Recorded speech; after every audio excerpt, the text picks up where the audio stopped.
Welcome to the Lorehounds One-Shots, where the Lorehounds, your guides to the end of the world as we know it. I'm David. And I'm Brandon. And this is our coverage of the Sam Esmail original Netflix film, Leave the World Behind. In this podcast, we're going to discuss our spoiler-free hot takes and cover a few production details before taking a break, after which we're going to get into spoilers and discuss the film, its plot, characters, themes in detail. Be sure to stick around to the end of the podcast for programming notes about our podcasting schedule for the rest of the year, including notes on our end-of-the-year top 10 lists and community survey, which will be out for public release on December 25th. Patreon subscribers will, of course, get early access to that. Yeah, we just did some the data analytics of it. It's looking good. It's going to be a fun list. I'm super excited to talk about it. It's the first year we've done this.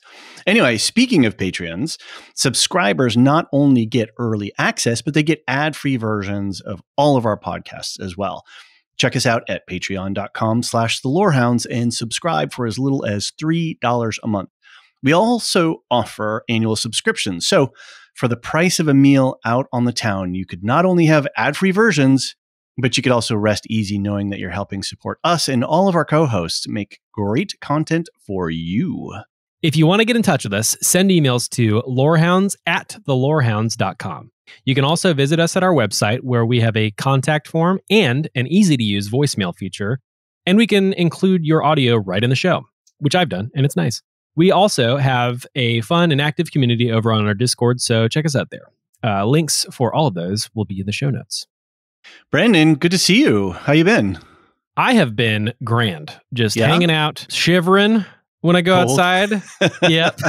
But everything's been pretty good. Just in hardcore dad mode, playing games when I can, watching things when I can, and feeding and burping and changing. That's right, because you have a little one in the house, right? Yes. I've got a 5-year-old and a 1 and some change-year-old. Both of them, by the way, fun fact, same birthday. Oh, wow. Are you saving up for the therapy bills for when they get a little bit older? Absolutely. Luckily, it's on Earth, Wind, and Fire Day, so we get to sing and dance every time. That's fun. As well. We got a song built in, so that's fun. That's good. Wow, both on the same day. That's amazing. They must be excited for the holidays here. Yes. The older one is super duper in love with Christmas and princesses, any of those things. And then the other one just wants to eat literally anything. We keep having to pull fake pine needles out of her mouth and, Oh, no. So it's an active battle every day to keep her away from the Christmas tree. So usually that's a cat related thing. I've never really heard of a baby trying to crawl up the Christmas tree. Yeah, she just wants to do battle with it. That's funny. That's a lot of fun. Well, thanks for coming on today for our one-shots. And just as a reminder for folks, one-shots are our format where we can talk about a show, a movie, a book, anything that we're not going to do episodic coverage of. And both of us saw this title for this movie, and I put a call out on our production server on Discord and said, hey, anybody watching this? I really love to cover it. And you piped up. And so here we are. I'm pretty excited to talk about this film. What is your background with the movie and with the writer and director, Sam Esmail? Do you have a lot of familiarity with his work or anything he's done in the past? I did watch Mr. Robot, which, I was like, oh yeah, I love Sam Esmail stuff. So I looked and I was like, what else has he done that I know I've loved? And it's nothing. Like exactly. I guess Mr. Robot penetrated so deeply that I was like, I love this man and I will watch anything he does, but I have not. I'm not a huge consumer of like movies and TV very much anymore at all. Sure. When I get the spare time, I'm usually trying to play video games or, just sit in silence. But in stillness with the world swirling around you. Yes. You could maybe use a Long Island vacation. I would love that actually. But yeah, I've loved, the Mr. Robot was great. Just the vibes, I'm going to use the word vibes a lot in this, I imagine. 100%. It's a very vibey movie. Mm-hmm. I guess you could consider me in a self-imposed blackout. Which is fairly appropriate of this movie. I think you'll come around in a few years once the kids get a little older. For sure. I can already see with the 5-year-old, I'm like, yes, you're so much easier.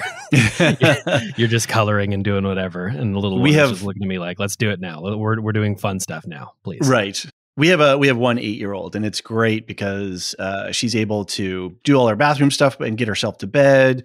We just come in and check on her, and she's coloring or listening. We're big on Taylor Swift these days.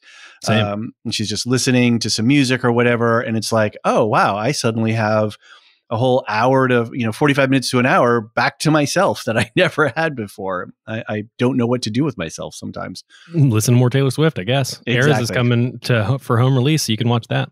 Yeah, we're, I think, hosting a watch party with a couple friends. Heck yeah. On Saturday. And today's actually the day that we're recording, I believe, is her actual birthday, canonically What? speaking. Yeah. Yeah, it is. That's right. Yeah. It sure is. So I'm going to have to send her a thank you for being born on this day. Yeah. Anyway. 1989. So I'm kind of in the same. I loved Mr. Robot. It's not without its here's and there's, but overall, I just loved some of the visual work that they did in that, and the storyline and the characters. It was just such an interesting, innovative show. And I was like, I was the same with you. I was like, oh man, Sam Esmail. Yeah, I'm down. And then when we were preparing for this podcast, I was like, okay, so what else have I? Nothing. I've only watched Mr. Robot. I haven't seen any of his other his You other too? works. Same Wow. thing. But for me, it was okay. Sam Esmail directing Mahershala Ali. I'm in. And it's apocalyptic. Oh, I'm definitely in. Right? Yeah, this ticked most of the boxes for me, for sure. Yeah, really did. Especially like Mahershala drew me in so much with True Detective. Yeah. And I figured if I could get anywhere kind of spooky Mahershala back in my life, I was like, I'm going to need that. Because and the trailer does a great job of this forebodingness, which is not certainly not a word. It definitely isn't. I was like, this looks like it's going to make me feel things. And spoiler alert, it did. But he is so good in it. Like I just couldn't believe it. All right. So the production details on this, it was written and directed by Sam Esmail. And it was based on a book of the same name by Rumaan Alam, and that book won the 2020 National Book Award. And there was Sam Esmail's been a bunch on a bunch of the Ringer podcasts. He's buddies with the folks on The Watch and on the Big Picture. I don't know if you listened to any of those links that I sent you, but it was really interesting to hear them talk about how he read the book and how he read it through first, and then he read it through a second time, and basically had a lot of the film visualized in his head by the time he was done reading it, his second read through. That's interesting the way that works for certain directors who see the full thing so they can block it out in advance. Yeah. I forget who it's one of the big ones that I think it was The Shining. Who's that guy? Oh God. Now, you're going to make me look up The Shining. This is bad. The film was Stanley Kubrick, right? Yes, I think it's him, and it's that the whole film is visualized before the camera is even rolling. So it's just like he knows what shots he needs and everything like that. It sounds like Sam works the same way. Pretty cool. It's sort of like it just pops out of their heads, and then the hard work is just translating it mechanically onto screen. Exactly. Whereas like some directors just get like they go for like coverage, and they cover like every angle and whatever, and like George Lucas fix it in editing. Yes, exactly. So this stars Julia Roberts, Mahershala Ali, Ethan Hawke, Mahala, and I believe the kids are Farrah McKenzie and Charlie Evans. And Sam Esmail, he produced this under his company. He's got a little production company, and they're working on scripts and doing all kinds of other things. And so I believe it was shot by his longtime cinematographer partner, Todd Campbell, business partner. And it was edited by Lisa Lasek. It was a limited theatrical release, and then it went straight to streaming. And the budget is reported somewhere around $25 million. And it was shot partially on location on Long Island. And then and we'll talk about this later, but it was also partially shot on a soundstage, which is a really interesting part of the production for it. I guess when Sam was able to option this, and then they went out to bid for it, and Netflix bid the most for it. You know, they basically won a bidding war to produce this. And then I guess Sam pushed to have it released in the theater for a little while before it went straight to streaming. And I don't know, how do you feel about this slightly two-step thing where we do a little bit of theater and then we go to streaming really quick there? Are you enjoying that structure, or? I do like that. Personally, if given the option, I am going to sit in my perfectly curated living room. If I want I can wear my pajamas, I can make a cocktail, I can pause. So my preferred viewing experience is always going to be in my house in front of my very expensive television. Right. But for the people who are theater people, and perhaps I'm one of those, I'll be one of those again later on in life when I have more time. Right. But I think it's great because then you get to have that experience too. It is best of both worlds. And I really hope something like that sticks a little bit more. Yeah, it's hard. Like I was looking at Oppenheimer. I haven't seen Oppenheimer yet or Killers of the Flower Moon because I'm waiting for them to come on streaming because I just cannot justify 3 hours of my life away from my family. Without an intermission as well? Like without an intermission. Come on, dude. Let us piss. Sorry. Jeez. Let us get another drink. Let us use the bathroom. I heard a theater got in trouble for like inserting an intermission too. Nuts. God. So yeah, I think I like it. Sam Esmail was talking about this on one of those podcasts where he was saying, I really wanted to make sure, it had a big screen and big sound, because sound plays a lot in this. It does. Experience for people. But then for me, it made sense as a movie. I don't think I would have gone out and paid the theater premium for this movie. And I'm so glad that I could see it like right away. Like I'm dying to see Godzilla -1 right now, but it's not playing in any of the theaters near me. We live in a smaller town. And so I'd have to drive 45 minutes to go see it. And I'm like, when is it going to stream? I need to see this. And so I like this idea of, put it out, maybe put out an IMAX or those great sort of movie pubs where you can have a night out and you get some friends together and that kind of thing. But to shorten the window to when we get to streaming, I don't know. Something is working for me in that regard. Yeah, and I mean, it adds the water cooler back. Yeah. Like a lot of the time people used to go see movies all the time, or the TV shows would be airing at the same time. So now if everyone can sort of view it on their terms, whenever it's convenient for them, everyone's talking about it at the same time, which is what you want when you make a thing. You want everyone to consume it. You want everyone to talk about it. Yeah. So I think we it's talk cool. about monoculture. Yeah. Yes. Monocultural events. Yeah. Like which is the just Eras does not exist. Movie.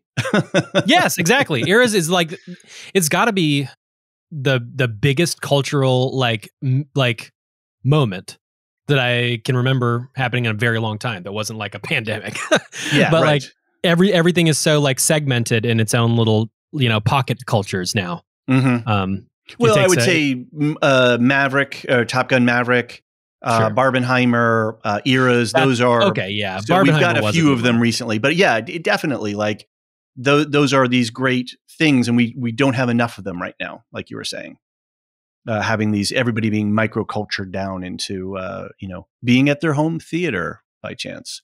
Yeah, but then you have a podcast, so you can speak on these things whenever you want, and a Discord. It's true. So yeah, and that's the one thing that's fun about our Discord too. Is like, if you're a TV hobbyist or a movie hobbyist, and it doesn't have to be ours. It could be Bald Move. It could be film and movie making ones. There's all kinds of communities out there. Video games. Video games. Not to toot my own horn, but you can come talk video games in the Lorehounds Discord too. There you go. And it's great to have that community, that curated community where we can sort of all nerd out about these things together. There is a word that usually has a negative connotation, but I think it is a good thing. I might need your help finding it. I am not educated. It is this thing. It is like echo chambers. Yes. You can find your own little niche little echo chamber and just bask in it when you want to enjoy a thing, because like, everyone is still consuming things. They're just doing it at their own time. Right. And then so then being able to come around a podcast or a Discord or something like that is a nice way to then reconnect with other human beings. Definitely. So yeah, awesome. Okay, well, let's last note about the movie too. it seems to be pretty consistent across the review sites, Tomatoes, IMDb, Letterboxd. Metacritic has it as 67 out of 100. So I think it's falling right in there pretty consistently across everything. So what is your overall spoiler-free hot take for Leave the World Behind? I'll start by saying I loved it, and I can't believe it's not reviewing way higher. Yeah, I have some theories why, but yeah, continue. Okay. I found like many things about it. Aside from just the draw, so trailers, right, people who made it, people who are in it. Aside from that, as soon as I started watching it, the music and the pacing, I found them very unsettling in a good way, like in the best possible way so that something can be unsettling for a movie. The vibes are immaculate, as the Zoomers say. The camera shots in this thing, which we will get into later. Oh man! But like it's just everything just feels so. The movie feels with the camera and the music. It all feels so dynamic. Mm-hmm. And it serves to disorient you and to give you those weird vibes of like, ooh, something's not right in the world. Exactly. And I'm not typically one to, I'm not a huge movie guy. Mm-hmm. So, I'm not one to spot that kind of a thing unless it really like they're using it as a way to do storytelling. And I even picked up on it. So it's pretty obvious in some cases. Definitely. So like it's very welcome. And last bit of it is, God damn, Mahershala Ali looks good. Like everyone is doing great, but I just love looking at Mahershala and his face. And everything he's doing in this just works so well for me. Mahershala does some great work in here too. But yeah, the whole cast, which is a small cast, obviously for this one, but everyone just crushes it. And the set is great. Like, I guess it's all gush for me. My hot takes are gushes. Okay. But, gushy vibes. What about you? Yes. Gushy vibes. Gushy vibes. I really enjoyed the movie. And I think the thing where maybe it's falling short sort of in the broader pop culture thing is this isn't a big entertainment film. This is not a Top Gun Maverick. This is not a Barbie. To me, this is a filmmaker's film, and I feel like he really pushed himself and his creative team, and it's genre pushing in a little bit in some of the techniques and styles that he's telling the story in. So I think for my pet theory, my tinfoil hat theory here is that I think for a lot of audiences it was a little like, oh, I don't know how to deal with this. This is telling story in a weird way. It's not answering questions in the same way that I'm used to. So he's cutting cross grain a little bit, and I think it's really I enjoyed it for that because it's so there's so many intricate details. It's so densely packed. There's little drops of hints to other cross-cultural stuff and the names of things, or maybe a T-shirt that somebody is wearing. Sam Esmail is always winking at us and burying little cultural touchstones and iconography into the backgrounds of scenes and stuff. And so I'm not surprised that it's trending a little bit lower than maybe we would want to, because I think people are like, I'm not sure what to think of this, because I think he is pushing it a little bit. Right. So it's like a Norm Macdonald sort of a comic version of a movie. Absolutely. Okay. That makes sense to me. And it's fun coming from a person who's like not that guy. Mm-hmm. I still kind of felt maybe that intention going into it. I'm an art guy. I'm just not exactly a cinema boy. I'll call it. But yeah, I felt every bit of that. And on this podcast, we're really in the Lorehounds, we're really much more centered on television and episodic storytelling as opposed to this movie storytelling, which is really interesting because in a lot of ways, this felt like, to me, something that I would see on television, the way it was scripted and the way that it was shot. It feels like a TV show to me, but it's a 2-hour, 11-minute single story. Right. Which I really appreciate as someone who just time is at such a premium for me right now.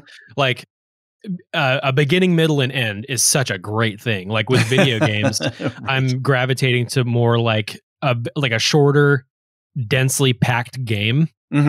And right now, movies are kind of working that way for me in such a way. Like this film might have like sort of opened up a door for me into going like, I need to watch more movies because I can enjoy a thing and have it be done and be done with it and move on. Yeah. Yes, it might be this movie might might be a door for me. So which is why I think it's interesting that they did the limited theatrical release and then straight to streaming.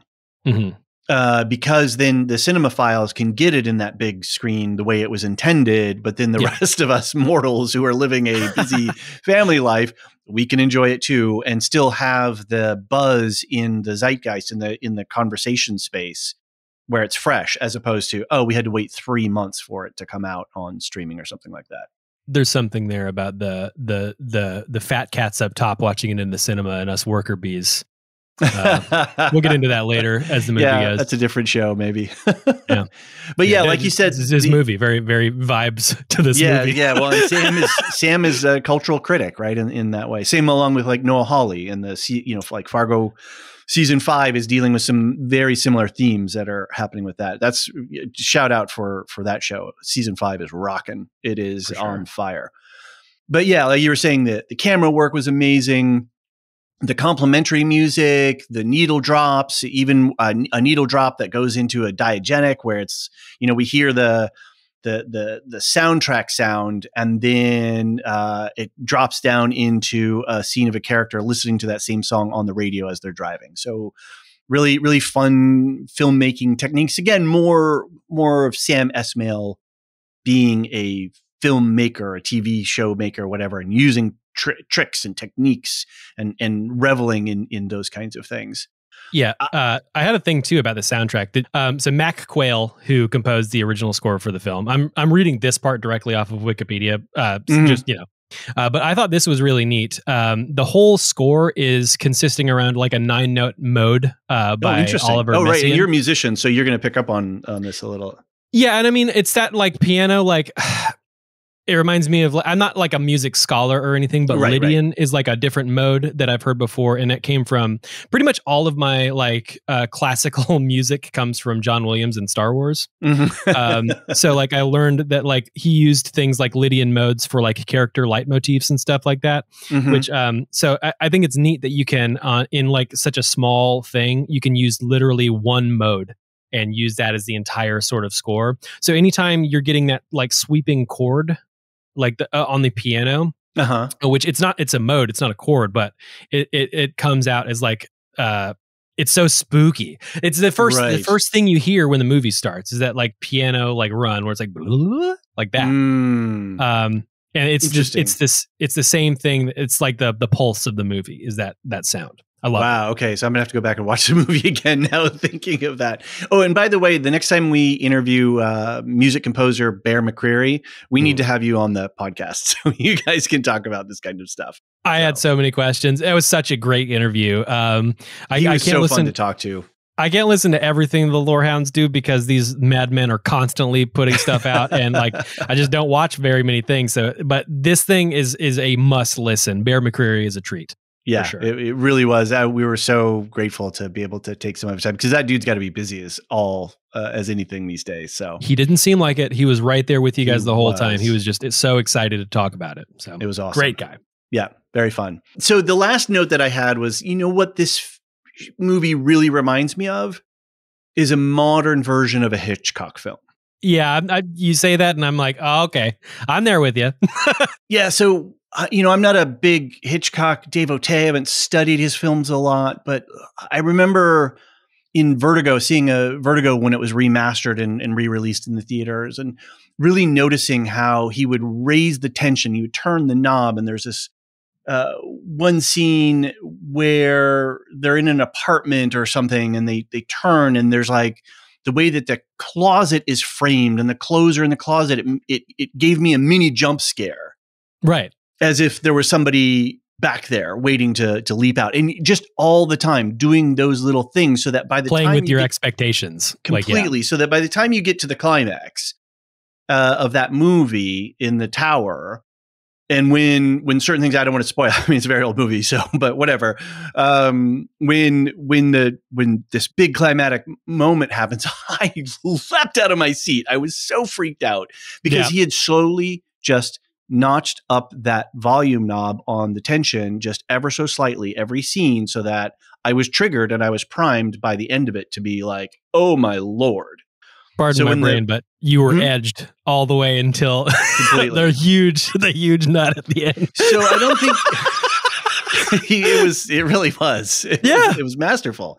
Now I don't know that, I don't think in this movie we have that same trigger release at the end, but because it's more of a creeping doom and a slow spreading. Right. But it also really reminds me of Jordan Peele's work with like Nope and what's his other one? Get Out. Yeah, Get Out, where it's this horror that's set in the mundane primary world, and we take a conceit or one or two conceits, and then we set the story in motion. So I just really appreciated the fact that he was able to set everything that we see that goes on, all the big set pieces. There's some amazing big set pieces that we're going to talk about. When they happen, I was just like, whoa, I've never thought about that before. What if that could have happened? And, there's the one scene on the roadway, which, we won't spoil now, but I was like, oh, like it was a very modern take. So that's the word I was going to use. It is exactly the kind of scary that you can only get in a very, very modern world as we live in right now. But he's using those Hitchcock. Now. Yeah, he's using those Hitchcock techniques, though. But contextualized modern. Right. It's like a college film. I've heard that about Beyond the Black Rainbow, where it's like someone who's using pure like education from film to create a thing, like a showpiece for how you make a movie like this, using the teachings of what has come before. But yeah, like Psycho is sort of the same way, where it's like everything is very small, and like that's my one Hitchcock touchstone. So I'm able to, like, as you said that, I'm like, oh, it's in there.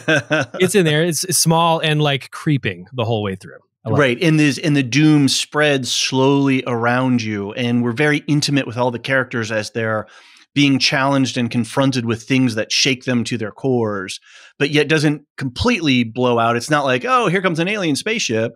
Spoilers, there's no alien spaceships in this.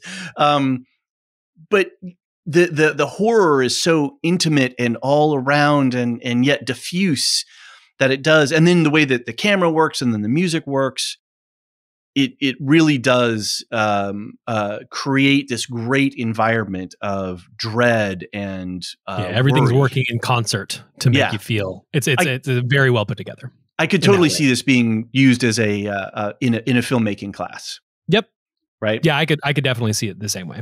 Yeah. Awesome. Okay. So normally on One Shot Movies, we talk about our theater experience or any trailers that we might have seen. No trailers. Unless you want to throw out a trailer just for fun that you have seen recently or anything that you're expecting to see. Are you in for Rebel Moon or Dune or anything like that?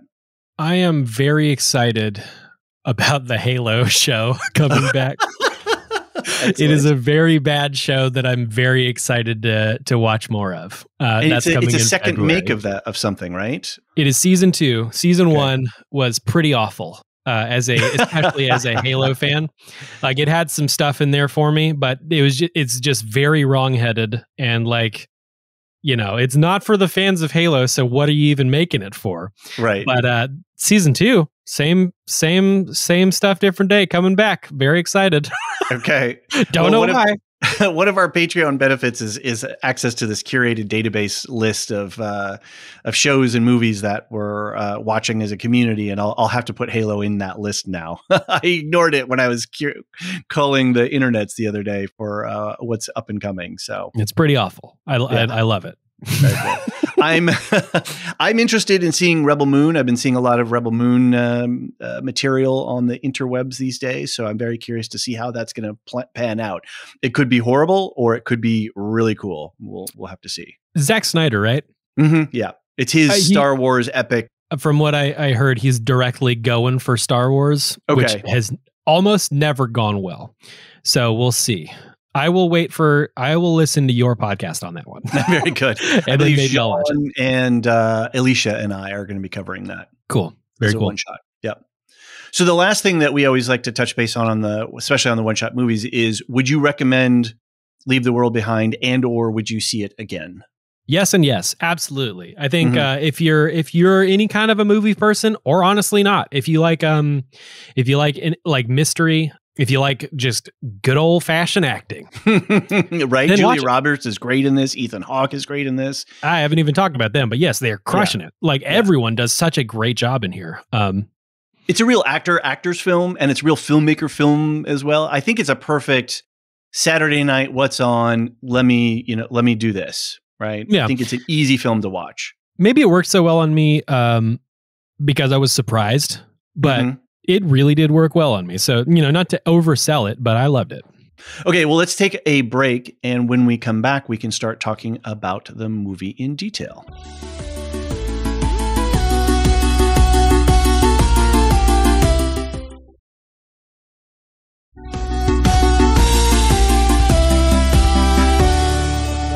And we're back. Okay, Brandon, let's start talking about the movie in detail. This is your spoiler warning. We're going to be breaking down the movie and all its components and parts. So if you haven't seen it yet, or if you don't mind being spoiled, this is your chance to either stick with us or hop off and then come back once you have gotten to see the movie. Between the two of us, we generated, 3 or 4 pages of notes here, of different bullet points. And I thought probably the best way to talk about this is just, we've got a map of the terrain here, and wherever we start, we've got a whole bunch of things that we can talk about. So I think we can just sort of flow through the movie, talk about characters, production details, plot, some of the action, some of the set pieces, some of the themes and subtext. So we'll just sort of meander through and see where we end up. First off, though, is there anything that for you was just the best part of this movie, or the thing that sticks out the most, or the thing that was the most chilling? Like what has got you by the short and curlies? I keep coming back to the very close moment between Amanda and GH, Julia Roberts and Mahershala's character, where they had just like, they finally kind of broke through and had a small intimate moment that was handled, I think, really well between both of them as like intelligent, like adults who aren't just going to ruin their lives because they've had a couple. In another film, it would have happened. Yes. In this film, it was very, I'm glad that it didn't happen. And I really liked where GH ended up at the end of the scene. Yeah. And it just shows that their heads are on straight. Like, the whole world is going to shit around them as far as they can tell. And they're still like, I'm a grown up. Like, let's get, let's not ruin our lives here.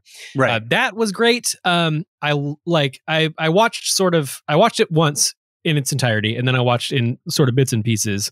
The very beginning, the way Julia Roberts, her character Amanda, just sort of like orchestrates everything to get the fuck out of Dodge. I mean, she just had it. She's like, I'm done with all this bullshit. Right. And she delivers this monologue that I think is probably I'll say maybe the worst written in a the only thing in the movie he also might be trying to do something with it. It's like theater. It came off as theater, like a theater monologue, but the way it ends with the camera cutting just to her face, like, I fucking hate people. Like, the way she does that, I belly laughed whenever I saw it the first time. And the second I was like, this is clunky, but I think it's on purpose. And I love it. So, I mean, that's another moment that really sticks with me. That and like some of the big action bits are just like striking visuals. Like, what the actual fuck? So just back to her text really quick. Well, when I couldn't fall back to sleep this morning, I came over here to watch the sunrise. And then I saw all these people starting their day with such tenacity, such verve. No one talks like that. All in an effort to make something of themselves, make something of our world.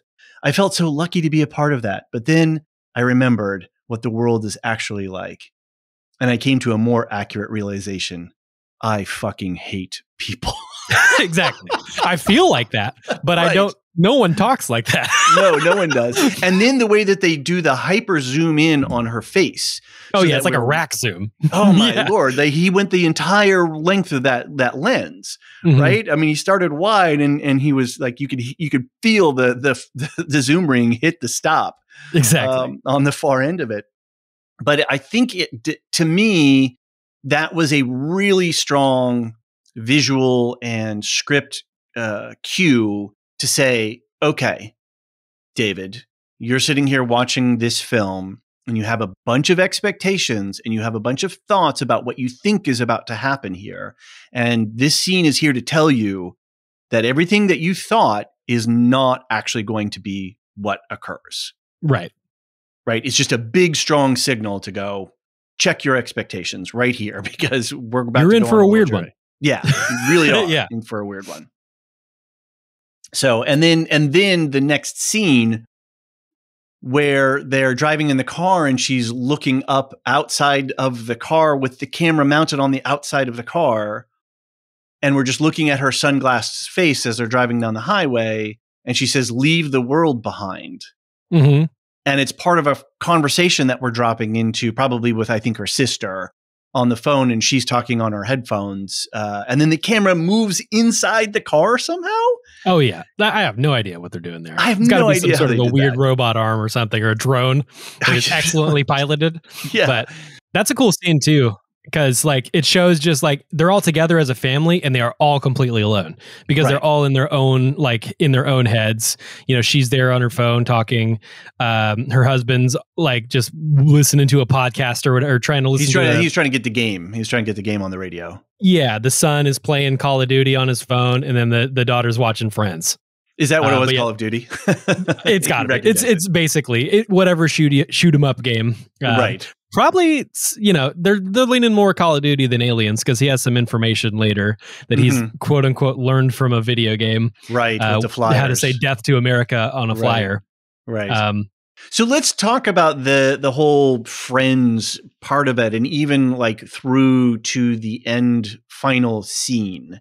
What did you make of this theme? Because there's a line later on when Clay is sitting, him and Amanda are sitting in the kitchen on their first night, and he starts talking about one of his students who's written a book and this idea that media serves as both an escape and a reflection.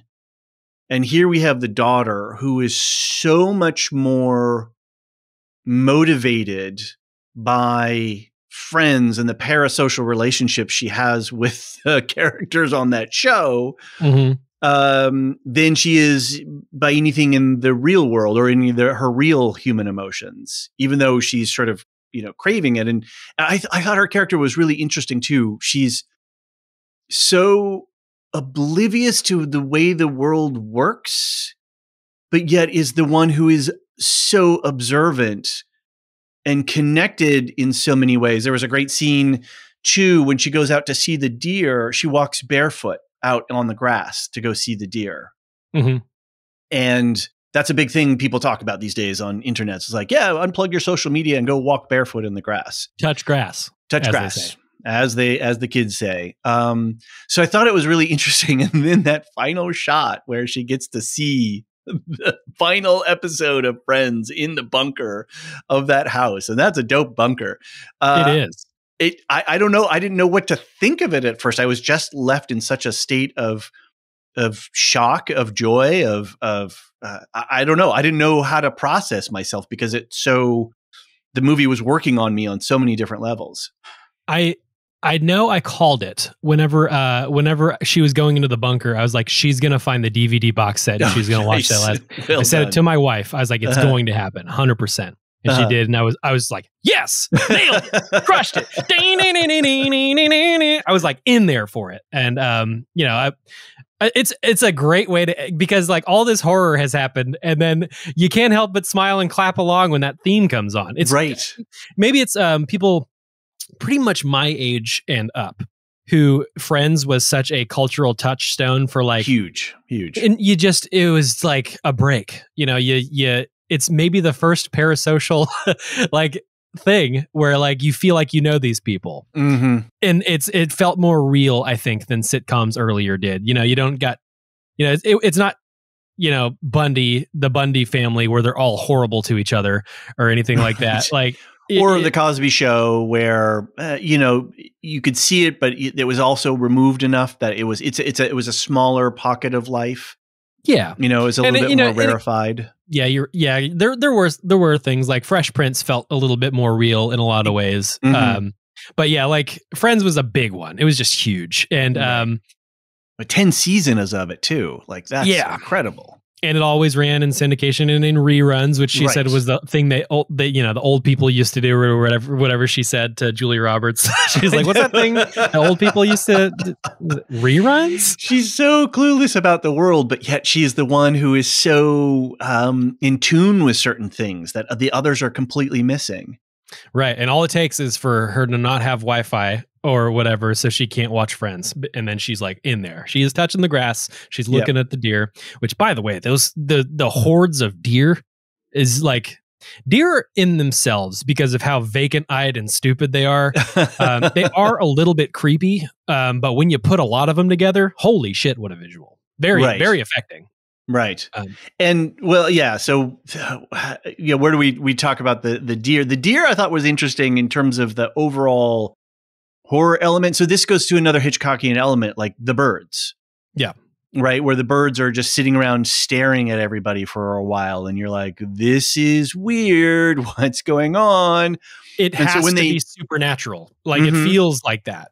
When all the deer were like that, it has to be an alien. It has to be supernatural. This isn't normal. Like that's the way it was making me feel like, well, some shit's going down, because this is not how deer act. Right. And then the way that they chase off the deer, and they sort of have this, when Amanda and Ruth have their bonding moment. And I think that actually does a lot of work for them, because Ruth is coming to grips with the fact that she's lost her mother. Even if her mother is alive, she's never going to see her again. Right.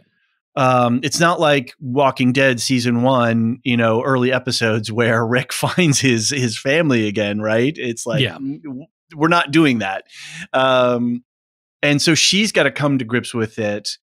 And Amanda, who is a mother, and she's trying to, you know, she's a person, she's got to have a plan, and everybody, we got to know what's going on. We've got to have all our pieces in place and everything like that. She can't not but help be maternal in some way. And I thought that they're coming together after Amanda's just, you know, bullshit racist attitudes towards them. Yeah. That she got over herself in some way and could just be a human being and empathize with somebody who is coming to terms with loss of a really profound nature, because Ruth really needs her mother. She says so. I need my mom, and she's not here, and I don't think she's ever coming back.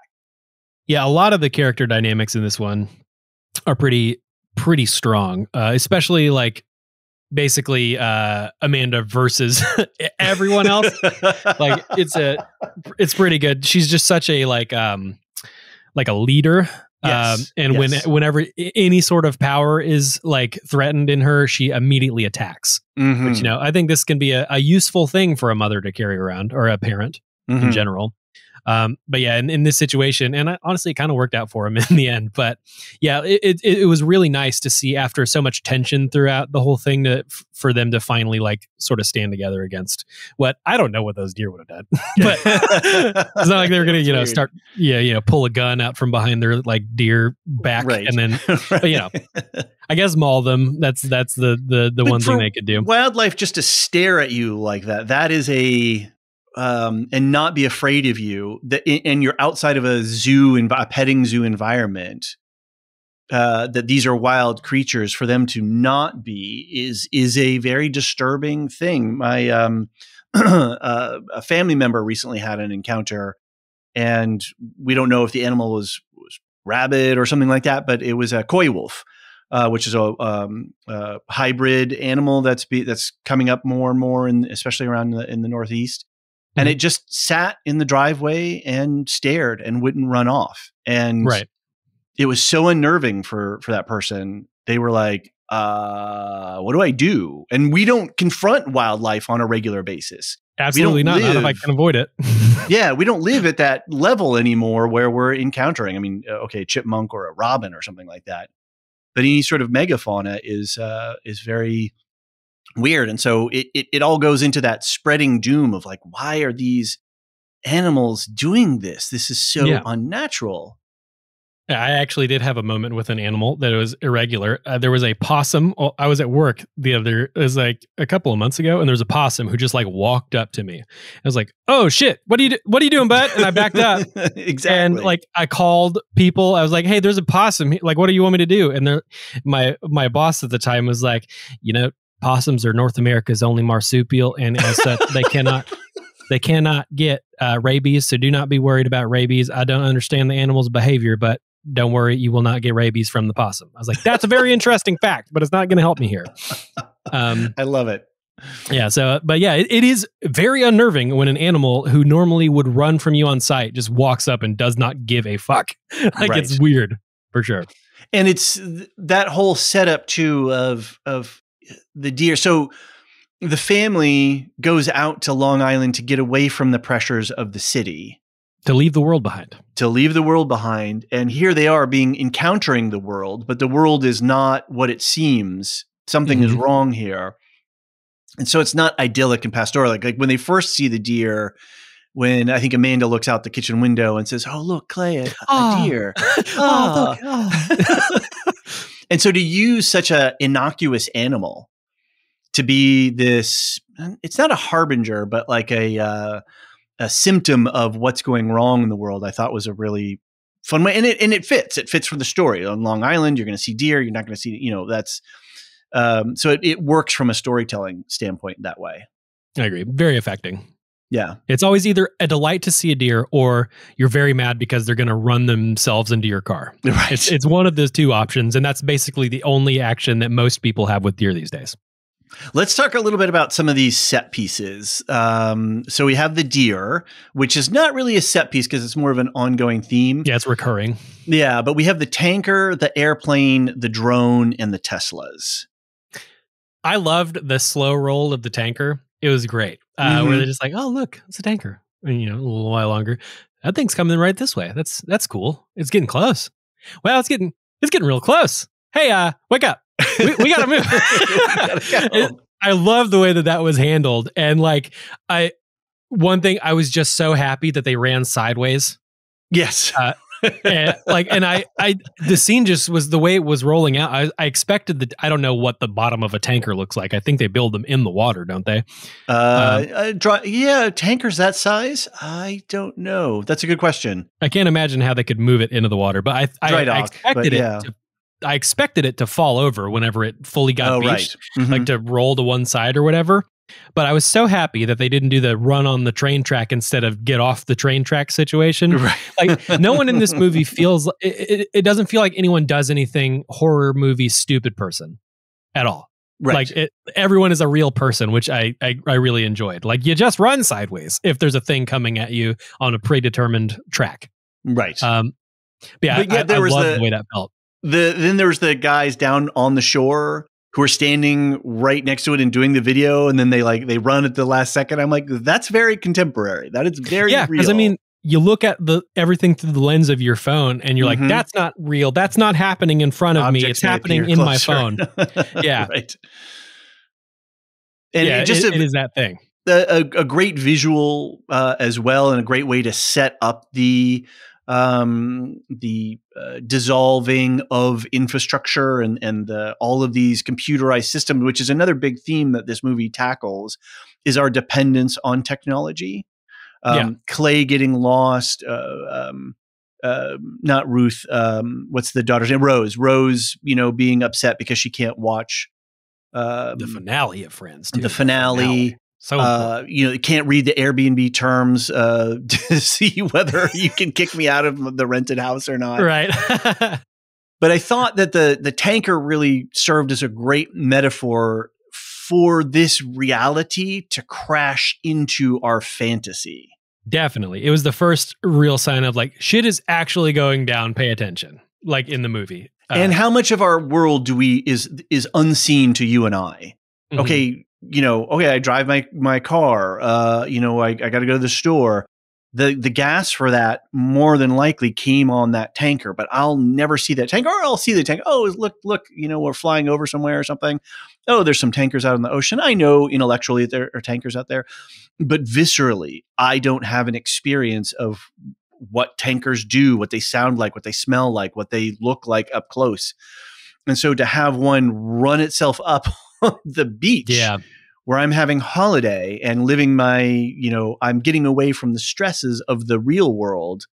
And I'm again, still in my real world, but it's a fantasy world. To have the two worlds, that infrastructure world, suddenly collide and crash into my vacation world. Right. And that's such a good point. It's like a food truck crashing into like a grocery store or something, where you're seeing how the sausage is made. Exactly. Yeah, that's a really interesting point. Like I didn't even really consider that with the tanker. They do call it out later on that it was probably a fuel tanker, I think. Yeah, but definitely looked like one. It's really interesting. Yeah, the infrastructure world coming to grips with us. Right. Really cool. Did you notice the name of the tanker? I feel like I looked at it in the moment, but I don't know it right now. It was it's called White Lion. Okay. And I haven't done any work I didn't do any lookups of what that might possibly be, but it goes into what Sam Esmail is doing in this film throughout. Rose at one point is wearing a NASA t-shirt. The son, Archie, is wearing an Obey t-shirt. There's a Bikini Kill t-shirt. I saw that. Yeah. There's a mug. I think it's a Phillies mug on the nightstand in their apartment in Brooklyn, which is sort of an inside joke with some other people. So there's all these little things seeded throughout. And so, and it's not like the name of the tanker is determinative anyway on the story. But I love the fact that there are depths and reasons why is this person wearing this t-shirt? What is Sam Esmail saying? Mm-hmm. Right. What is he nodding to? What is he, reaching out to give us some depth to this story? So if you want to go chase those, you can. And if not, there's nothing lost. And I will say this film does invite a rewatch really well. The beginning does the beginning credits as they open do like a sort of a clip show, how things do now, like a stylized art thing. And like, it shows like different things in the movie, like these blocks become Tesla. Yes. Yes. I think it's a really interesting. So like once you've seen the movie, everything starts jumping out at you. Exactly. Everything leading up to what it eventually shows. Like I can't remember right now, but Julia Roberts drops this line right up top. Where it's like, oh shit, that's the movie. Like it's the whole thing right there. Yeah. Did you? Speaking of those hidden things too, did you notice that in the opening shot of the sort of the Earth from space, as we come in on the coastline, it's North America, but oriented so that Florida is on the top of the screen, and the Long Island, coast where they are is sort of down the bottom. So he's inverted the camera down, just like he's inverted the camera throughout the whole production of this thing. Yeah, because the camera does do that, where it keeps rolling. Like I say rolling, and it's confusing for a camera, but it does like the camera itself does a barrel roll, right? Like that. And one thing I wanted to look, but I didn't have time to do it, was if lights persisted, because we keep getting all these global shots like next to a satellite. Mm-hmm. If like city lights and stuff, because in the first shot of the globe, in the very opening of the movie, where you get that that mode, the musical mode there with the piano. Right. It shows the planet there, like you're saying with Florida on top. And it shows the city lights and everything as the sun is wrapping around. And I'm wondering if as the movie goes along, we're going to see less of those lights, or if this was just an American phenomenon, which I'm not interesting. Sure. Yeah. No, I then that's the kind of detail that I would expect Sam would pay attention to. Definitely. And have done. Let's talk about the airplane crash when GH is gone over to his neighbor's house to investigate, to try and see if he can find anybody to talk to. What did you think about this scene and the setup of it? I loved it. So just the discovery of like, what is all this shit everywhere? Like, what happened Right? here? My wife was like, what's happening? I was like, that looks like a divorce. You just see like You're right, clothes all in clothes. the yard and stuff. I'm like, Right. wow, interesting. Let's continue. So he walks in and he experiences all that, and then it goes to the arm where Yes. I wasn't exactly sure how much of what was coming up out of the sand. I was like, that's a watch. That's going to be on an arm. I know it. And then it's just the arm. And it like the reveal of the beach as you're seeing the first plane.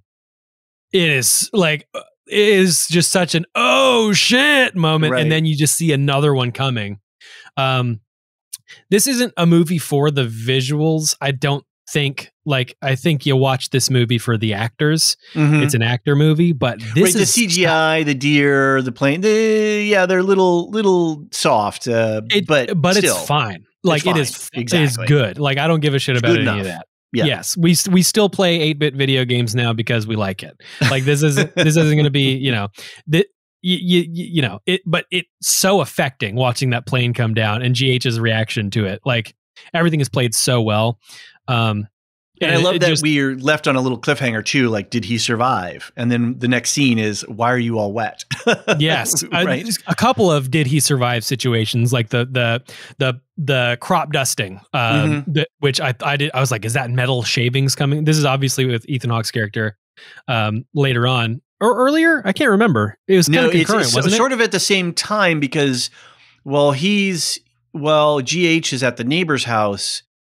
Clay has gone out to try to go to town and gotten lost. So this is simultaneous. Oh, and I think at some point too earlier on in that morning, there's a sound of a plane overhead flying over. Like you can just see, I heard it on my second watch. Like they're having coffee in the kitchen or something like that. And I forget when exactly. You hear the plane. But you hear a plane. And then on my second watch, I was like, oh, damn, that's the plane that just crashed at the neighbor's house. Mm-hmm. Yeah, because you never know, like, how loud something is. Like, would it be super loud for a plane to crash near you? I know, like, if you've ever been around a car accident, like, it is so loud. Like, it is shockingly loud. But it's probably not like a nuke going off or anything. You know, I don't know if you'd feel it from a mile or two away, a plane crashing. I don't think you would, or I don't think you'd hear it. But you'd probably hear it screaming on its way down, which you did in the movie. I think that's really interesting. The visual also of the crop dusting. Oh, before we go into the crop dusting thing really quick. Yep. I just want to say for me, I got a lot of Lost vibes from the airplane. Okay. Yeah. I think I felt you there. I was not a big Lost guy, but I did watch the first season. And that's all you need for that. Yeah, that's all you need. The other thing that does though, is that it sets up a great point of dramatic tension between GH and Ruth.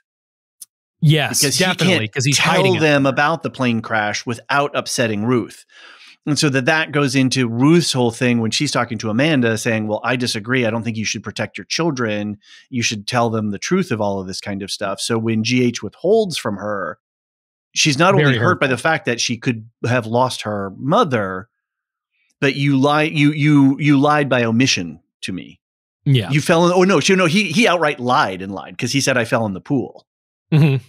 So yes, yeah, he did. He did lie. Yeah. I didn't even think about that. I guess he did. I guess my brain was like, maybe he did fall in the pool, hiding from the plane. No idea. Yeah, exactly. But yeah, so I just thought as a storytelling device, the airplane really sets that part of the tension up between Ruth and GH, where there's this pain and this hurt.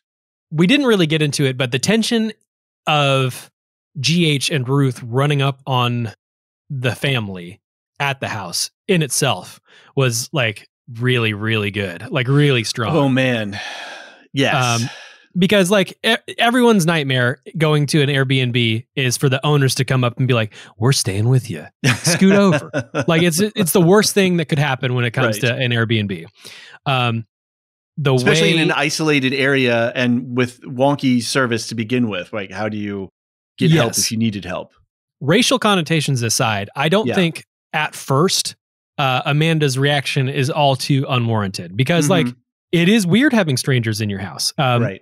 It's their house, but that doesn't make it any like easier. And like her skepticism of just like whether or not these people are telling the truth or you know, like she's got a lot of good questions that that maybe I wouldn't consider. I'm much more of the Clay vein, like, hey, we're cool, man. Let's just, you know, come on, have a drink. We'll talk it out. Everything will be Gucci, baby. But Amanda is such a protector that right out of the gate, she's like, who are you? Where's the mother? Like, you know, she has all these really smart questions, which are then layered in with racist overtones of like, oh, how could you, a black family, own this house? That seems even less plausible to me with all the other reasonable unplausibilities that are there. Like, you don't have an ID. We can't do the email to check, like, where are the pictures of you on the wall? Like, there's all those other little subtle things, which aren't in general are not bad clues to be thinking about. But then she layers in that racism, that casual racism, so heavy on top of it right there. Yeah, and GH, like, you can tell, like, GH is aware, but he's so used to this. He's so used to dealing with that world. Mahershala did an interview where he was talking about how black men are very aware of how they're coming off to outsiders since they've had to deal with like such ingrained racism. And he also said that thankfully the younger generation isn't as aware of it because the world we're in, like, some things are getting weirder. Hopefully it gets weirder before it gets better. But anyway, something like that. The younger generation doesn't really have to deal with it as much, which it comes across in Ruth, in Mahala's performance, where she's like, this is right. Like, she's obviously like, this is obvious racism. But GH, he plays it much more like, yes, it is racism. How do we get beyond it? This is our house. We have to be careful around these people because you never know what can happen with them. It's a very skittish, dangerous animal, the white man. Right. Very, very. Especially when you're using a piece of art from the owner's house to potentially bludgeon the owner with because you don't have a bat. Absolutely. Yeah. I thought that was such a funny little thing. Like, oh, I've got this like art and like, that's my art. Then you're going to hit me with it. And exactly. Okay, it's sort of weird. I thought it would be remiss if we didn't at least cover like how tense that first meeting of them was, because it gets into it, and that's like a big part of the first chapter, act. What do they call it? Yep, chapter. Yep, chapter. The house, I believe, is the chapter name for that. Right, beautiful house, also, by the way. Which is a whole other thing we're going to try to talk about. The hard part about this film it's so it's like a web of interconnectivity, and how do you break it down? How do you go about systematically discovering this film and talking about all its elements, because everything is tugging on something else. Very dense. I love it. Very. Do you want to get into the crop dusting?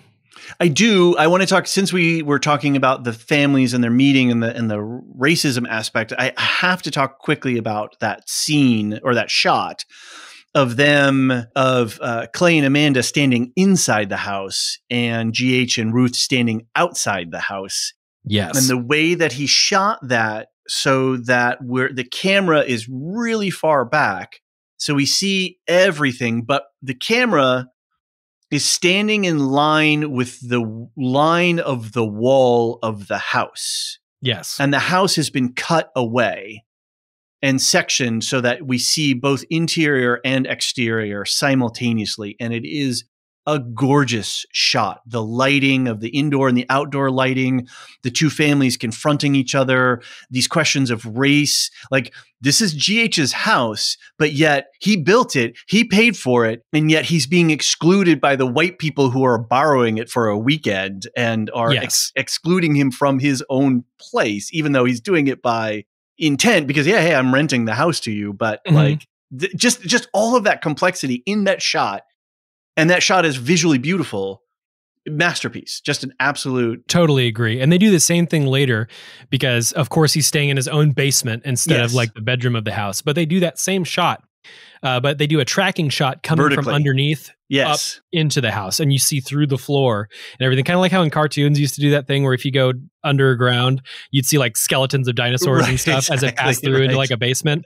It's like that, but like realized and beautiful. Like, you see, like it brings the camera up through that. Like, I would love to know how they did this, whether they actually had like a bisected house like on a set, or if it is just CG. Like, together. So on the Big Picture podcast with which is a Ringerverse podcast. Yes, I still want to listen to that. You sent it to me, but I just, Right. Yeah, it's fine. Babies. So Sam Esmail is talking about some of that, and he doesn't clue in because one of the co-hosts of that show, Amanda Ryan, sorry, not Amanda Ryan, Amanda Dobbins. Sam has been on that show before, and they kind of all know each other. So he's joking with her a little bit, and like, did you pick up on what and how we did the house, or what I did to the house? But he gives clues later, and you can kind of piece it together if you think, if you kind of think about it for a moment. With the camera work specifically is the big clue. So that's a real house that they shot they shot it partially on location out on Long Island. But what they did was they rebuilt the house, or big sections of the house, on a soundstage. Okay. And then they do some work with whatever software they use to match the camera and the physical soundstage with the physical house in the real world. And then they can CGI stitch those things together, kind of like the way that they work in the Volume and the Disney stuff, right? Okay, yeah. Where they use a lot of processing to create parallax views so that the fin of this ship matches perfectly with the LED screen background, so you don't feel like you feel that the scale is correct, or what have you.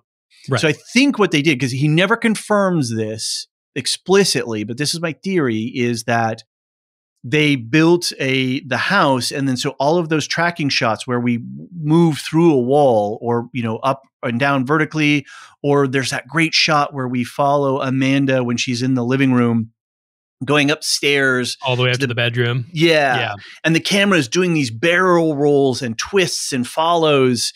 I think it's because they had a soundstage version of the house where it had no roof. A Barbie dream house that they could film in, where it's no sides and everything. Barbie dream house is the perfect analogy for it. That's exactly what it is. So absolutely amazing. And the freedom for like the director of photography, the cinematographer, we don't have to deal with elements, rain, sunshine, whatever. But now I can have these cranes with these cameras doing these insane physical motions that I could never do on a real house somewhere. Gave them the freedom to do all of this extra stuff. And it's just a really, it was really fun to see them playing around with the camera work and the way that they told the story. And like we said before, the upside down camera stuff makes you feel upside down in the story. Yes. Which is how I would feel maybe if my phone stopped working and a bunch of deer were walking around in my yard. It is so disorienting in a very fun way. Yeah. Like, it's such a surprisingly visually interesting movie for like a movie shot in a house, basically, because of that, they got to use the Barbie dream house approach. Awesome. All right, so let's talk about the drone. Maybe we should have just done this film just through these set pieces. That would have been a good analytical framework. Yeah, for sure. It's working. I think we're doing fine. The drone was the first time that it looked like an attack was happening. Did you think it was a gas, or what did you think was coming out of that crop dusting plane? I was really perplexed.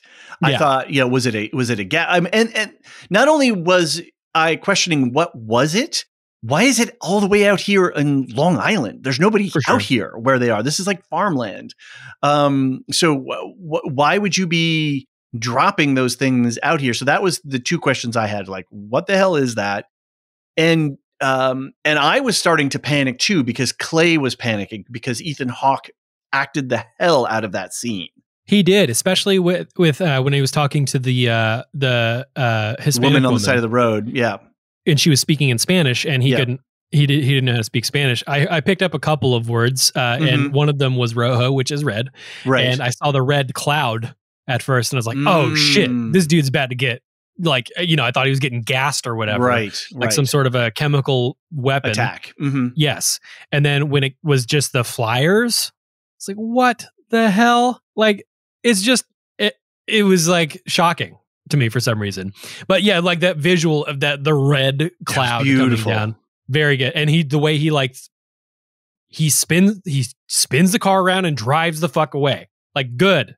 Like, that is a smart move. Not a horror movie. Exactly. Yeah, exactly. Like, oh, I'm going to be a hero or something. And I love the fact that when they show him stepping down on the accelerator, he's wearing sandals. Yep. He wears flip-flops the whole movie. Got to be very comfortable. Yeah. The way the way he leaves that woman high and dry is sort of this, it's affecting. And it's the way that people ignore when a homeless person is standing at a intersection or whatever at a red light. Mm-hmm. You just sort of like turn your head away and you pretend that they're not there. He does this to this woman, which is brutal. But and just the way he drives off, and then he has to sort of like hold that with him for the rest of the movie. He brings it up later when he's smoking a doobie with Ruth, or a vape when they're vaping out by the pool.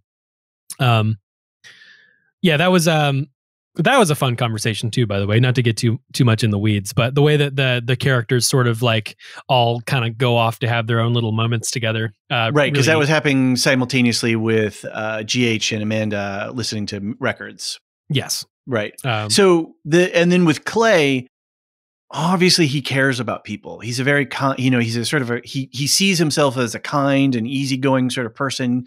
He has a little emotional moment earlier on when the kids are playing in the pool. It makes him really happy. And, I feel very much like a Clay. Like he's the character in the movie I resonated with the most. Do you quote the NPR and the Atlantic? I read about this thing in the Atlantic one time, or I heard a story on NPR. I quote dumber sources, but yes, I do lots of quotes. I get a lot of my news from NPR. If there's a big thing happening, I just tell my phone to tell me the news, and it live from NPR. Right, this is whoever. I love that. That's so very Sunset Park, Park Slope kind of thing of being a dad and listening to. It feels like very well modern, connected to the internet. Right. Who gets lost? Yeah, I'm the same way. I'm a professional driver, right. And I always have my GPS on just because it keeps you up to date with like traffic and everything. But if you ask me a road name, I'll tell you I don't know, and I'm a professional. I get paid lots of money to drive. But that is true. If all of the maps were to go down, I would be screwed. I know. I just learned that depending on whether a interstate road ends with a 5 or in a 0, if it's going vertically or horizontally. Right. I just learned that. And I'm a professional. So I very much am with this man where if it's a detail that you don't need to know, it's gone. It's gone, baby. We don't need it. There's too much going on in the world. Unclutter your mind, whereas Amanda is the opposite. My wife's name is also Amanda, and she is also this type of a person. Mm-hmm. So like, I was like, look, it's us. It's us on this movie. It felt very much that way. That's hilarious. But then for Clay to leave her on the side of the road, that is so antithetical to who he thinks he is as a person in this world. And it's so unnerves him and upsets him that and each of the characters have a sort of undoing moment where they have to sort of become untethered from the fantasy world that they're living in. And then as GH says later, as he was a person who prided himself on always being able to see the world as it was, but even he's deluded. Even he is not yet has to go through something. And the plane crash, I think, is his moment to come to the realization that he's got to leave the world behind and face this, face this for what it really is. Right. And he definitely has moments where he keeps because he just keeps putting it off. Like, no, it's not going to be that bad. It's not going to be that bad. Well, tomorrow we'll sleep on it. Yeah. Kevin Bacon's not going to shoot me in the face whenever I need this medicine. That's it's like little bits where it's just like, he just keeps putting it off because it can't be the end. It can't be. Right. Even though great Chekhov's gun, by the way, we see it in the first act and it's used in the third act. I pointed at the screen. I looked at my wife and I said, "It's Chekhov's gun." literally. Yeah.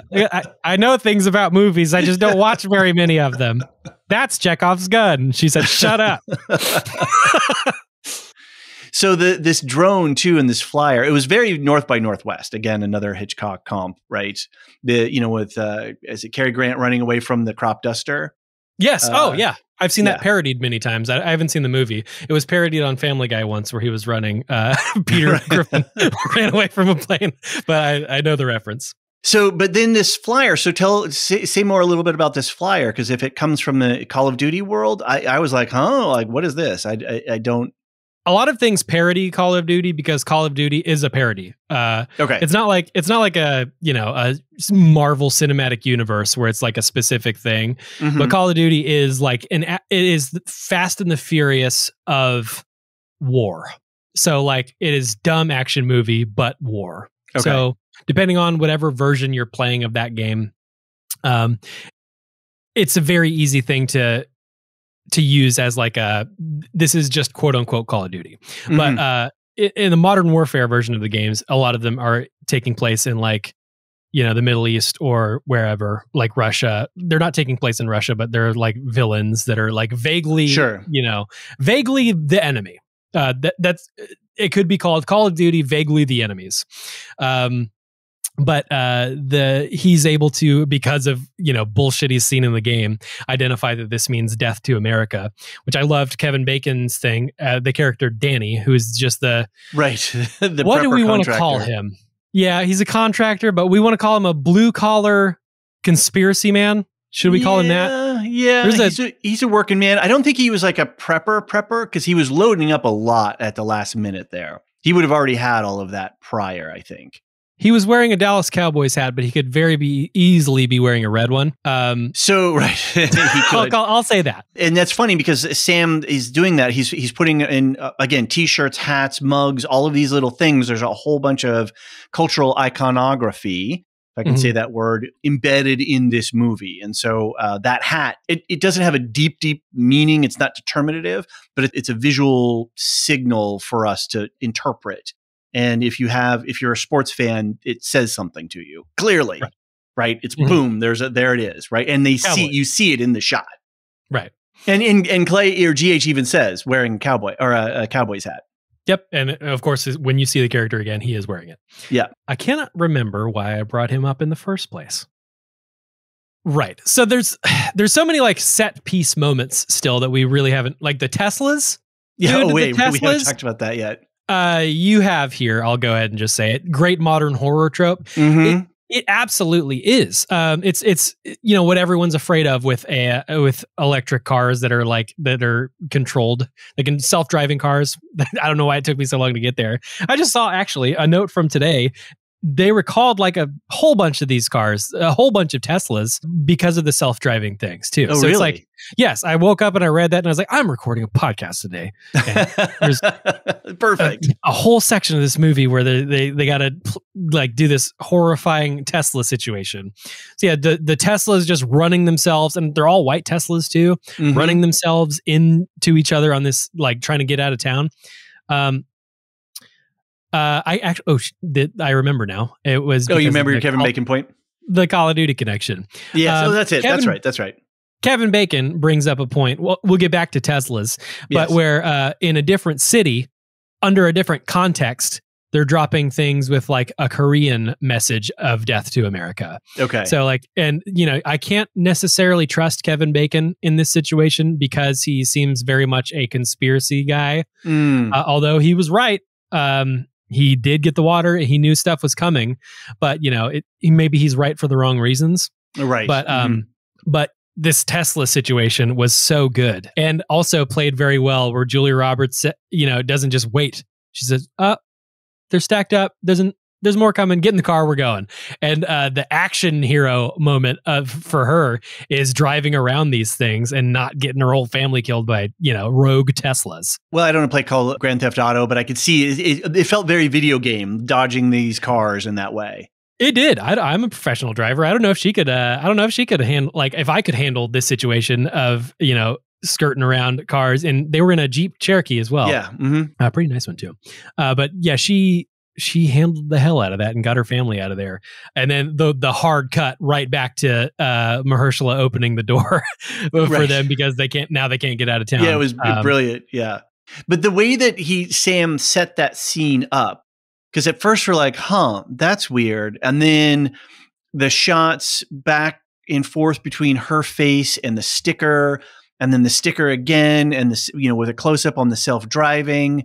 It was really, I think as an audience member, I was ahead of her by a couple of steps, but that's that's what you want, so that when the character reveals it, we feel smart. We feel like, oh, look, I solved the mystery. Perfect breadcrumbs. Lots of points in this movie where they breadcrumb you like that, where you're slightly ahead of the character. I knew that, by the end of the movie, in the last scene, I was going to be clapping along to the Friends theme. Same situation where it's like, oh shit, the Teslas are coming. And Amanda caught right on. She was like, it's happening. Get out.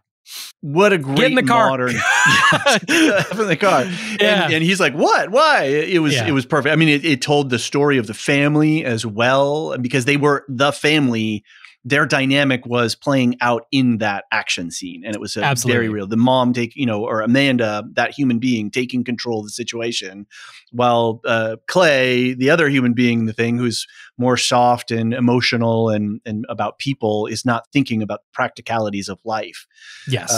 So it was perfect. And what a great modern context, a great commentary on the world. And then going back to the theme, of course, of dependence on technology, and when that technology can be used in the ways that it's not intended to be used. Exactly. So perfect. So now every time I see a Tesla, I'm like, oh, damn. Side eye.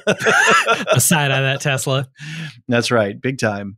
I don't have much to say about Archie, except that he is such a little shit for the whole movie, and he never gets better. And it's another one of those moments that I was wondering how much of this could be supernatural or not. With the noise. The noise. We haven't even talked about the noise. We haven't even talked about the noise. There's the noise, but the tick bite. Yes, that was weird. I wasn't sure exactly, is this going to be a zombie situation? Because this dude just starts falling apart. He gets sick. His teeth fall out of his head. There's this crazy noise. How much on the hook of that? I guess real quick, what did you think going in, and what did the movie have you believing as far as did you think this was a supernatural thing? Did you think aliens? Did you think terrorism? What was your head? Where was your head at?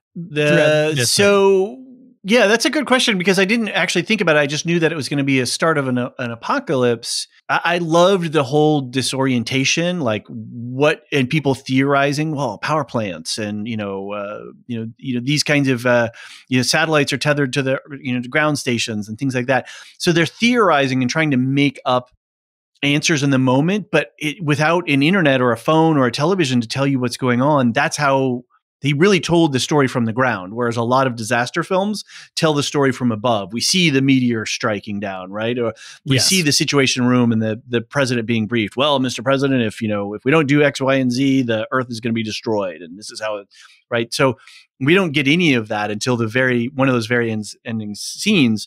Yeah, we just get the characters speculating in the way that the characters would speculate. And so going into the show, I had no expectations of what or how it was going to emerge. The end of things as we know them was going to emerge. I think I knew that maybe embedded in, because Sam Esmail made Mr. Robot, that there would be some sort of technology component to it. Sure. But I certainly wasn't expecting aliens or Air Force One, or any of that kind of Michael Bay, or, any of that big explosion type of stuff. So I really didn't expect anything. And so when we first hear the noise, I was really WTF. I was like, what is this? Because it sounds like there's missiles flying overhead. There's a whole bunch of different sounds that don't give me any clues as to what exactly is happening. And then the sound is everywhere, and it's affecting everyone at sort of the same levels. And then that brings up a whole question of this movie too, that this movie never answers any questions. Yes. We don't know what's going on, other than that there's been a cyber attack. To the point that it's crippled the infrastructure of the country. Yes. That's all we know too, the country. Right. We don't know if it's global or what. Right. Which I don't care. I think that the story is told, and I'm satisfied with that. I guess to we're not wrapping it up yet, but that's how I feel about a story that doesn't tell you everything. I don't need to know everything. Right. Especially in a story like this, maybe I want more in a TV show. I want some answers because that's part of the fun is knowing the answers. But in a movie, I think you get the wiggle room to have your own speculation, to build your own story in your head, as long as everything is there to do it for you. And interestingly enough, Amanda is that kind of person who can't not have an answer. Yes. Right? She's not okay with not knowing. Whereas Clay is cool, baby. He's cool as a cucumber. That's right. Which I loved that. I will say that I was supernatural the whole way through. Okay. All the way to the end. I was like, this is aliens. This is monsters, or not, maybe Kaiju, not monsters, but who even but it's got to be something.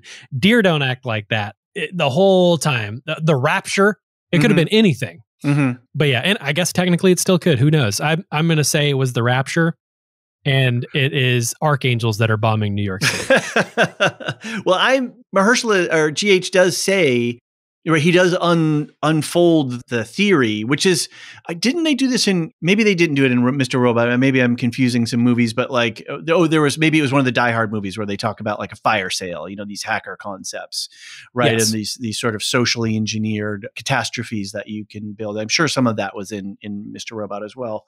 I think so. Yeah. But that, so GH unfolds that. So, and then the sound. Now, I haven't heard Sam Esmail talk about this at all, but to me, what that was, it was the Havana syndrome thing where there's these ultrasonic weapon stuff. The microwave weapons and stuff like that, yeah. And so I don't understand the tick bite. The symptoms don't set that quickly. It doesn't happen that fast. And the tick has to be on for a long, there's a whole bunch of stuff around that.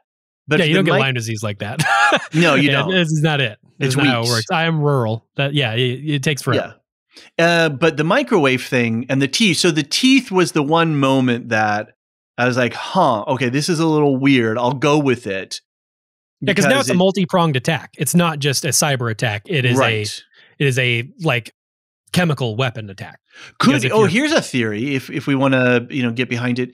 What if that is not, the sound is not a weapon that's being used by a foreign adversary, but a weapon being used by American authorities or state authorities to subdue problems in the city or to, fight some sort of other factional element that is, because as the society is breaking down and people are facing off against each other, maybe they were using that as a way to try to cauterize the civil unrest. I mean, it's a non-lethal way, and our government has had no trouble blasting us with non-lethal or lethal, for that matter, ways to make us shut up. So I think it completely makes sense. I don't know what they did to the ticks, but they did something because Archie's teeth fell out. Right, and I think that might be because of the microwave thing, because that's reportedly one of the symptoms that goes along with the Havana syndrome stuff. So yeah, maybe somewhere in those secret military installations that, where was it Amanda who was saying, where don't they have those things? Or I forget who said it, but somebody was saying, where are those things, or where are the power plants? Oh yeah. Maybe there were these weapons out, and so they're being maybe they could even be activated by the cyber terrorists, right? Whoever's causing it, and they're just flipping those things on as they can. I think GH is probably got the right of it.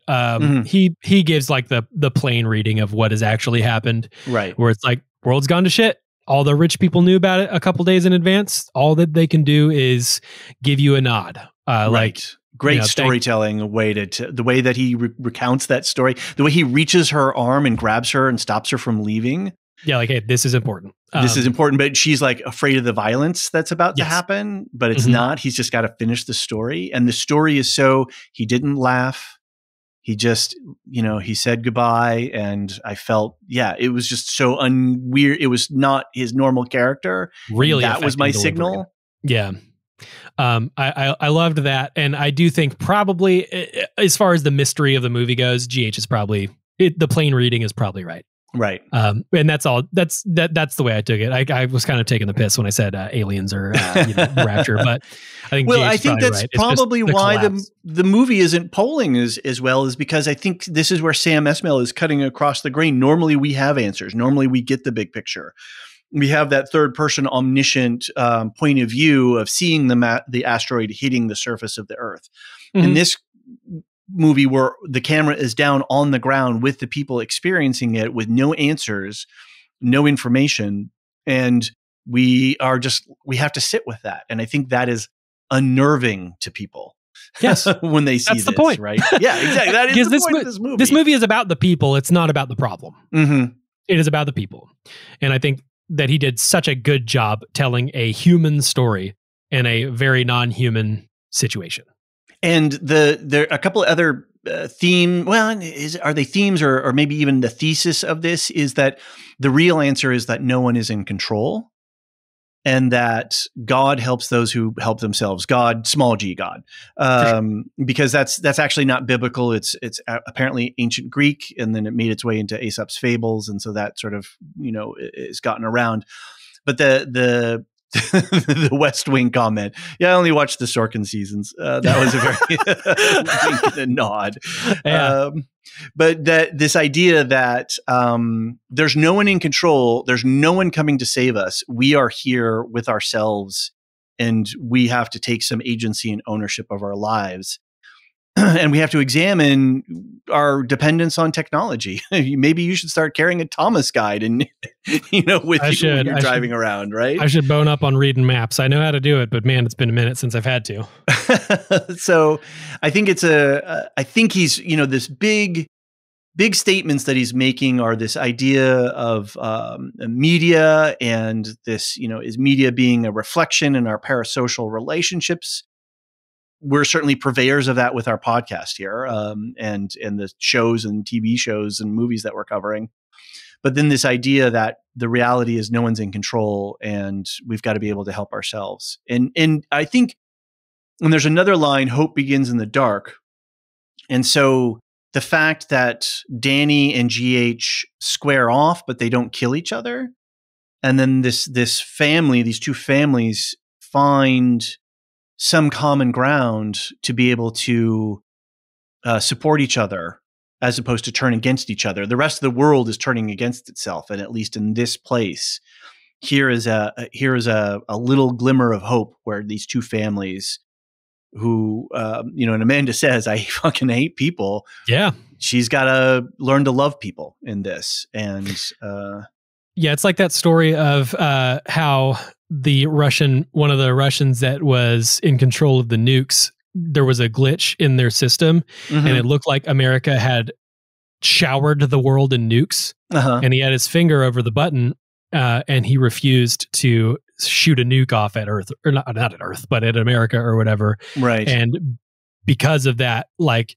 his country did not appreciate him because he didn't do but I mean, it was his humanity. He didn't want to do that to everyone.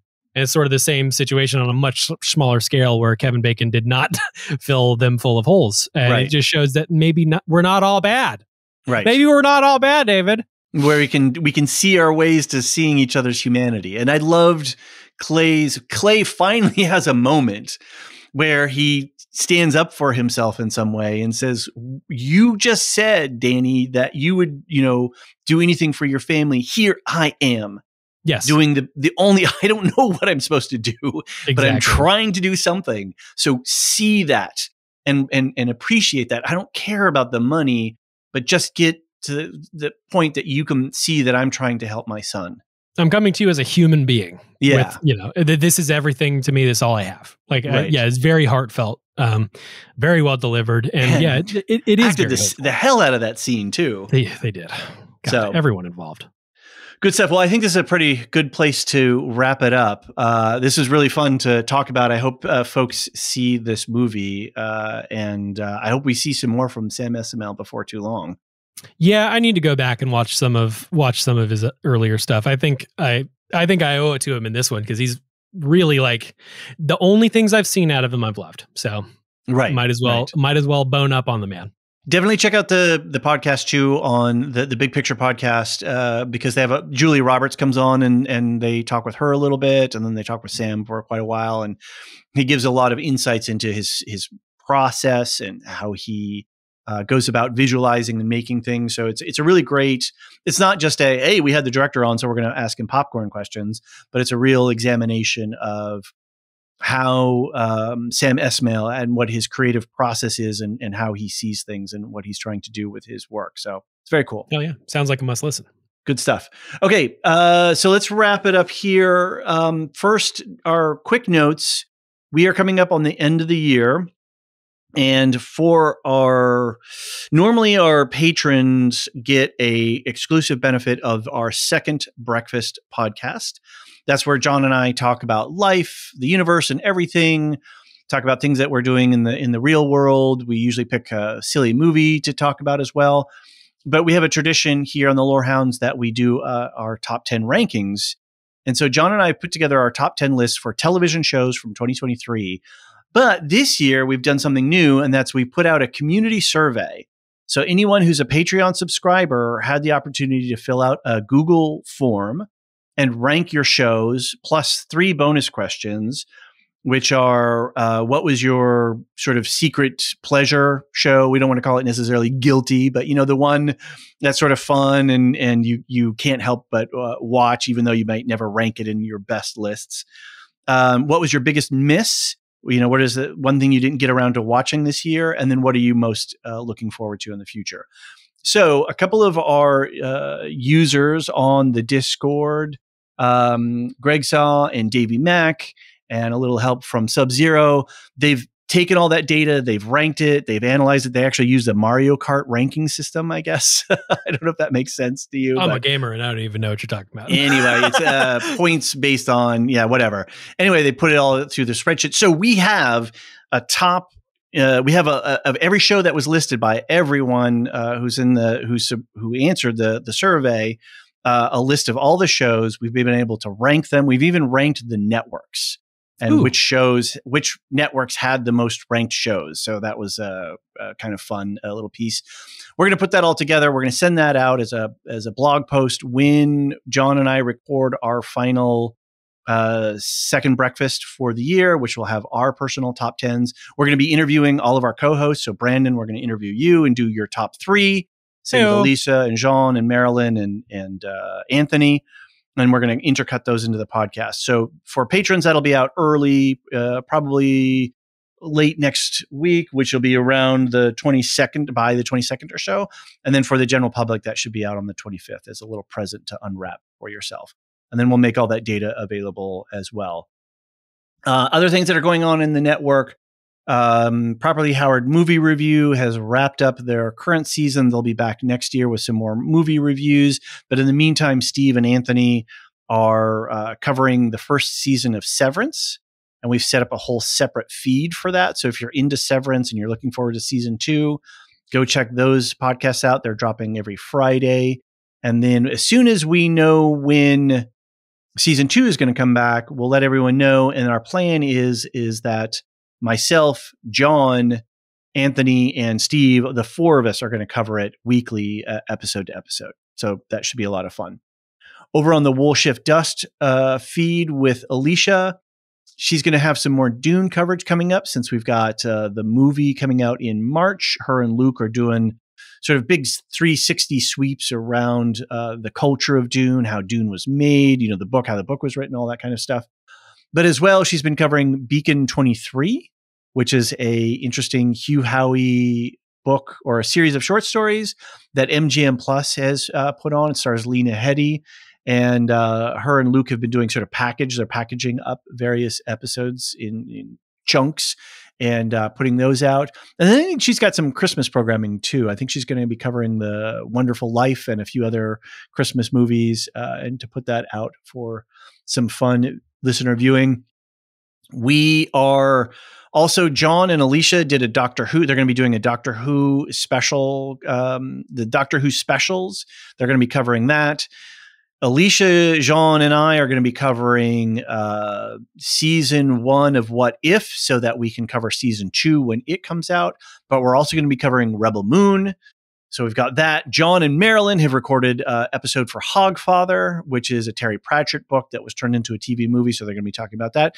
So we got a whole bunch of stuff that is just going to be coming out randomly at the latter half of December. So we'll have plenty of things for your ears. And then we've got plans for 2024 as well. I believe, don't hold me to it, but I'm pretty sure we're going to be covering True Detective Night Country when it comes out. Yeah. That'll be our big show for the new year. There's a whole bunch of other stuff coming on. Again, if you're a patron, you get access to our exclusive list of television shows as they roll out through the year. I even set it up as a Gantt chart so you can see which shows overlap over the course of the year. So that's really fun. But all of that is made possible by our Patreon subscribers. You could be a subscriber as well for as little as $3 a month, or, there's 3 tiers, but if you get the lowest tier and you buy it for a year, it's like $33. That's like 2 Happy Meals these days, right? It's, it's not expensive at all. And that money goes to all of our production costs. We also make sure that our co-hosts are taken care of as well.